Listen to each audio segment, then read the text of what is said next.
na tumaini hujambo na karibu sana katika siku ya leo tunapokwenda kujifunza somo jingine ambalo ni muhimu kwa maisha yetu.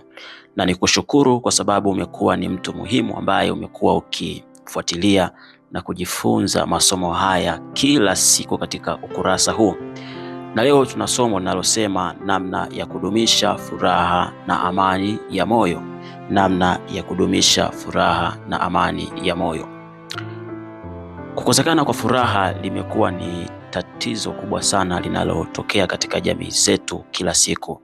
Furaha imekuwa ni jambo ambalo linawakuta watu wengi sana katika namna mbalimbali.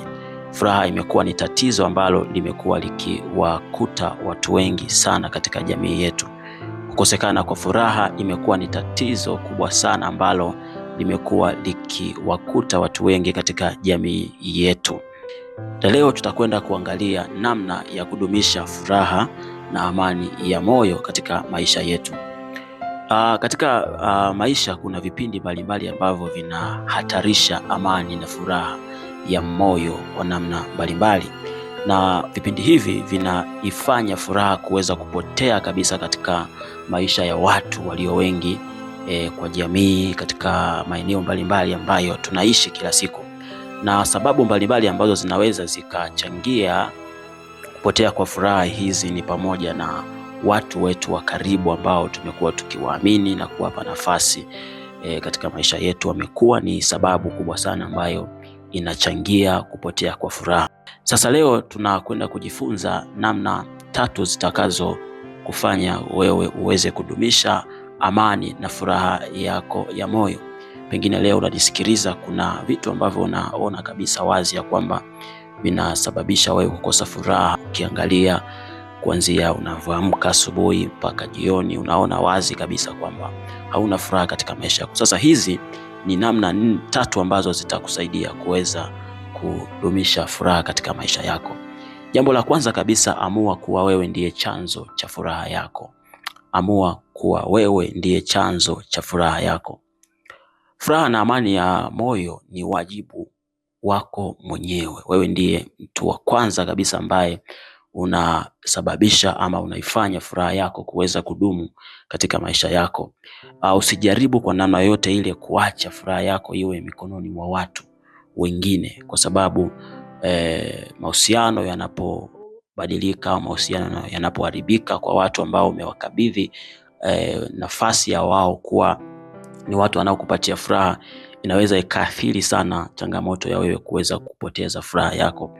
Kwa hiyo ili kuweza kuidumisha furaha katika maisha yako, jambo la kwanza kabisa, hakikisha kwamba chanzo cha furaha na amani yako ya moyo ni wewe binafsi. Hakuna mtu mwingine ambaye atakuletea furaha katika maisha yako isipokuwa wewe mwenyewe, ambaye ndiye chanzo cha kuifanya furaha yako kuweza kudumu katika maisha. Jambo la pili, ni tafuta suluhisho badala ya kuangalia ukubwa wa tatizo. Unajua, tunapokutana na changamoto mbalimbali katika maisha, sasa mtu anapotazama ukubwa wa tatizo ambalo analiona mbele yake, anapoteza furaha na kuona ya kwamba hawezi kuwa na amani tena katika maisha yake. Kwa hiyo kadiri unavyoyatazama matatizo katika ukubwa, ndivyo unavyoongeza hofu ambayo inasababisha kupotea kwa furaha katika maisha yako. Mtu anaposhindwa kukabiliana na tatizo, ukweli ni kwamba anapoteza kabisa furaha na amani yake. Hivyo elekeza nguvu zako katika kutafuta suluhisho badala ya kutazama ukubwa wa tatizo ambalo linakusibu katika maisha yako. Na hii itakuwa ni moja kati ya njia ambayo itakusaidia wewe kuweza kudumisha furaha na amani yako ya moyo.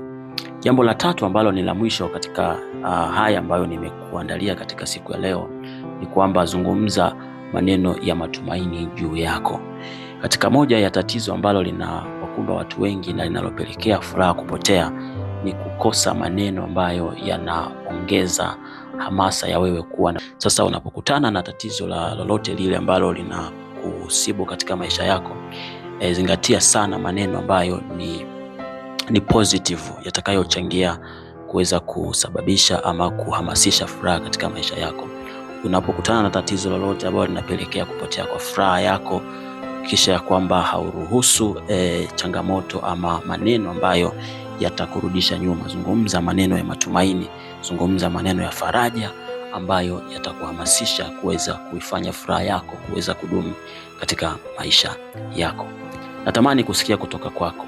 Wewe wakati unapokosa furaha huwa unafanya nini hasa na kuifanya furaha yako kuweza kurejea tena? Nitafurahi kuweza kusoma ujumbe wako. Mimi ni Hosana Kavako.